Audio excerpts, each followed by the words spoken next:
আপনাদের হাতে ফরিদপুরের মানুষের ভাগ্য, প্রতিটি মানুষের ভাগ্য।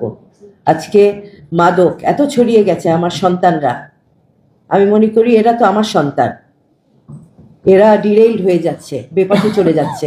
একটা ফ্যামিলি, একটা সমাজ ক্ষতিগ্রস্ত।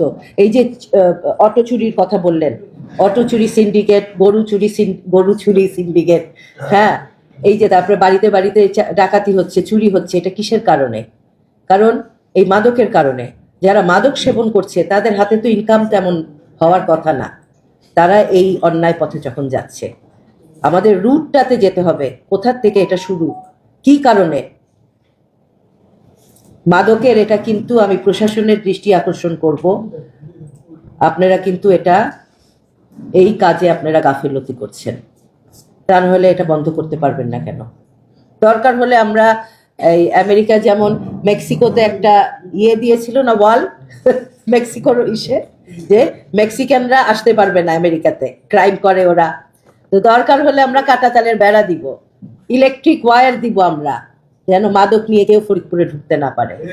করতে তো হবে কোথাও না কোথাও। আমি জানি এইসব সিন্ডিকেটের সাথে অনেকে জড়িত থাকে। আমার হয়তো বা আমি এখানে সংসদ সদস্যই থাকবো না আমি যদি মাদক আটকাতে চাই, কিন্তু সংসদ সদস্য না থাকি মানুষের উপকার তো করে যেতে পারবো। সংসদ সদস্য থাকা ইম্পর্টেন্ট না, আমার সন্তানের জীবনটা বাঁচানো আমার কাছে ইম্পর্টেন্ট, ফরিদপুরবাসীর জীবনটা বাঁচানো ইম্পর্টেন্ট।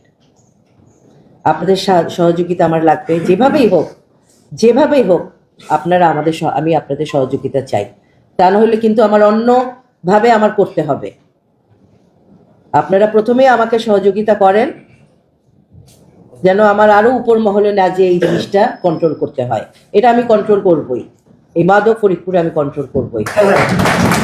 ফরিদপুরবাসী এমন একজন এমপিকেই এতদিন চেয়েছে এবং সেরকম একজন এমপি, যোগ্য এমপি ফরিদপুরবাসী পেয়েছে। কারণ ফরিদপুর সদরে মাদকে ভরে গেছে। আজকে আমাদের এমপি মহোদয় যেই কথাগুলো বললেন, এটা ফরিদপুরের সাধারণ জনগণের মনের কথা বলছেন। তাই আমি মনে করি পুলিশ প্রশাসন কিন্তু জানে কারা মাদক বিক্রি করে।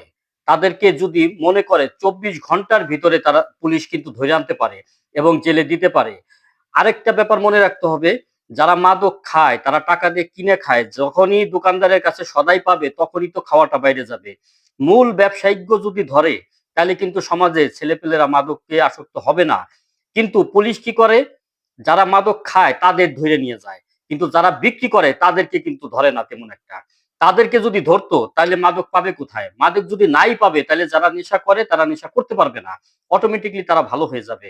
তাই আমি এমপি মহোদয়কে বলবো, মহানগর নিয়ে প্রত্যেক ওয়ার্ডের নেতাদের নিয়ে একটা তালিকা করেন, মিটিং করেন, সেই তালিকাতে কারা কারা মাদক বিক্রি করে সঠিক তাদের নাম যাচাই বাছাই করে তুলে ধরে, তাদের স্ত্রীরাও কিন্তু মাদক বিক্রি করে, সবাইকে আইনের আওতায় আইনা জামিন মুক্ত, কোনো জামিন হবে না, অনন্তকাল জেলে পুরে থাকবে। এইরকম শাসন যদি করা যায় তাইলে মাদক মুক্ত ফরিদপুর গঠন হবে এবং সারা বাংলাদেশেই এরকম কঠোর আইন সৃষ্টি করতে হবে।